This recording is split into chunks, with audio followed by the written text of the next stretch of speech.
ஆபாச படங்களை தனிப்பட்ட முறையில் பார்ப்பது குற்றமல்ல என்ற சென்னை உயர்நீதிமன்ற நீதிபதி ஆனந்த் வெங்கடேஷின் தீர்ப்பை உச்சநீதிமன்றம் ரத்து செய்துள்ளது. அது குறித்த விவரங்களோடு செய்தியாளர்கள் நிரஞ்சன் மற்றும் சுப்பையா நம்முடன் இணைந்திருக்கிறார்கள். முதலில் நிரஞ்சன் கிட்ட பேசலாம். நிரஞ்சன், உச்சநீதிமன்றம் இந்த தீர்ப்பை ரத்து செஞ்சிருக்கிறாங்க. இந்த வழக்கினுடைய பின்னணி என்ன? உச்சநீதிமன்றம் இந்த தீர்ப்பை கோரும்போது என்னென்ன விஷயங்கள் எல்லாம் குறிப்பிட்டு சொல்லியிருக்கிறாங்க?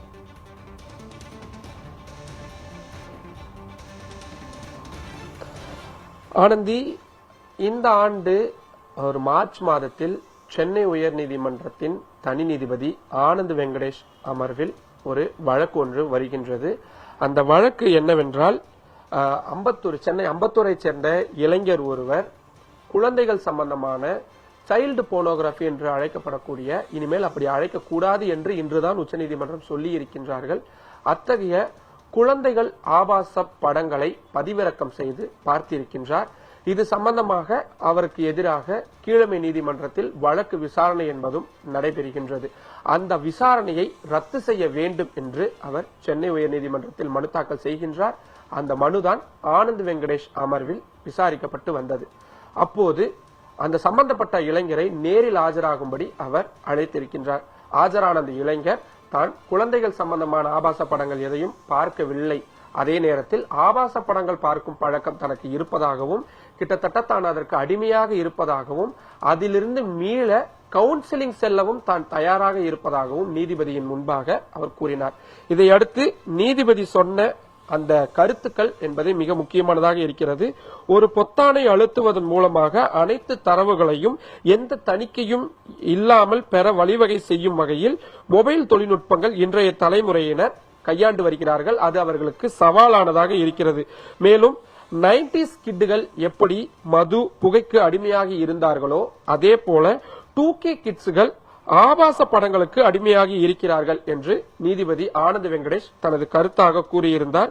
மேலும் இதற்கு இத்தகைய இளைஞர்கள் மீது பழி சொல்வதற்கு பதிலாக இந்த பழக்கத்திலிருந்து அவர்களை மீட்பதற்கான அறிவுரைகளை வழங்கும் வகையில் சமூகம் பக்குவம் அடைய வேண்டும் என்றும் தனது அந்த கருத்தாக கூறியிருந்தார். அது மட்டுமில்லாமல் இளைஞருக்கு எதிரான வழக்கை ரத்து செய்து தீர்ப்பு அளித்தார். அதற்கான காரணமாக அவர் சொன்னது, தனிப்பட்ட முறையில் ஒரு ஆபாச படத்தை பதிவிறக்கம் செய்வது குற்றம் அல்ல, அதை மற்றவர்களுக்கு அனுப்பி வைப்பதுதான் குற்றம் என்பதை தனது தீர்ப்பில் அவர் தெளிவுபடுத்தியிருந்தார்.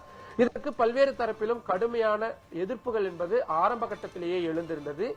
உச்சநீதிமன்றத்தில் இது சம்பந்தமான வழக்கு விசாரணை தொடங்கிய போது இத்தகைய கருத்து என்பது நினைத்து பார்க்கவே முடியாத அளவிற்கு மோசமானதாக இருக்கிறது என்று கடந்த ஏப்ரல் மாதமே உச்சநீதிமன்ற தலைமை நீதிபதி சந்திரசூட் தனது கருத்தாக கூறிதான் வழக்கையே ஆரம்பித்திருந்தார். வழக்கு விசாரணை நடைபெற்று வந்த நிலையில் தீர்ப்பானது கடந்த ஏப்ரல் மாதமே ஒத்திவைக்கப்பட்டிருந்தது. நீண்ட நாட்களாக இந்த வழக்கில் தீர்ப்பை எழுதுவதற்காக எடுத்துக்கொண்டார் நீதிபதி பர்திவாலா.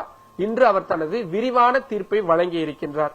அதில் இந்த போக்சோ சட்டத்தின் கீழ் எதெல்லாம் குற்றமாக பார்க்கப்படுகின்றது, குறிப்பாக குழந்தைகள் சம்பந்தமான இந்த போனோகிராபி என்பது குழந்தைகளுக்கு எதிரான பாலியல் ரீதியிலான துன்புறுத்தல்கள், துஷ்பிரயோகங்கள் போன்றவற்றை மேற்கொள்வதற்கு வழிவகை செய்கின்றது என்று திட்டவட்டமான தனது கருத்தை தீர்ப்பில் கூறியிருக்கின்றார்.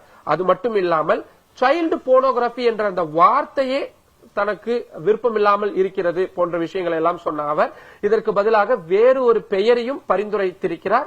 மத்திய அரசு உடனடியாக சம்பந்தமாக ஆர்டினன்ஸ் என்று சொல்லப்படக்கூடிய அவசர சட்டத்தை கொண்டு வர வேண்டும் என்று தீர்ப்பில் தெரிவித்திருக்கிறார். மற்றொரு பக்கம் சென்னை உயர்நீதிமன்றம் உள்ளிட்ட அனைத்து உயர்நீதிமன்றங்களும் இனி தங்களது உத்தரவிலும் தீர்ப்பிலும் சைல்டு போனோகிராபி என்ற அந்த வார்த்தையை பயன்படுத்தாதீர்கள், அதை தவிர்த்து விடுங்கள், வேறு வார்த்தையை பயன்படுத்துங்கள் என்ற மிக முக்கியமான ஒரு தீர்ப்பை வழங்கி இருக்கின்றார். அது மட்டுமில்லாமல் போனோகிராபியை இப்படி தனிப்பட்ட முறையில், அதுவும் குறிப்பாக சைல்டு போனோகிராபியை இப்படி தனிப்பட்ட முறையில் பார்ப்பது என்பதும் குற்றம் என்று தனது தீர்ப்பில் அவர் தெளிவுபடுத்தியிருக்கிறார். செக்ஷன் 19, செக்ஷன் 19 உட்பிரிவு 2 போன்ற பல்வேறு சட்டப்பிரிவுகளை சுட்டிக்காட்டி இந்த தீர்ப்பை அவர் வழங்கி இருக்கிறார். போக்சோ சட்டம் இனிமேல் குழந்தைகளுக்கு எதிரான இத்தகைய வன்கொடுமைகளை தவிர்ப்பதற்கு இன்னும் ஆழப்படுத்தப்பட்டிருக்கிறது. ஒரு குழந்தைகள் சம்பந்தமான ஆபாச படங்களை தரவிறக்கம் செய்து தனிப்பட்ட முறையில் பார்ப்பது என்பது கூட குற்றம் என்றால், அது சம்பந்தமான எந்த ஒரு விஷயமாக இருந்தாலும் கடுமையான குற்றமாக பார்க்கப்படும் என்ற ஒரு மிக முக்கியமான தீர்ப்பாகத்தான் இதனை நாம் பார்க்க வேண்டியது இருக்கிறது. அதனை உச்சநீதிமன்றம் இது முக்கியமான ஒரு தீர்ப்பையும் வழங்கி இருக்கிறது. அது போல உச்சநீதிமன்றம் தெரிவித்த கருத்துக்களையும் நம்ம கவனத்தில் எடுத்துக்கிற மிக முக்கியமான கருத்துக்களையும் அவங்க பதிவிட்டிருக்கிறாங்க. தகவல்களை வழங்கியமைக்கு நன்றி நிரஞ்சன்.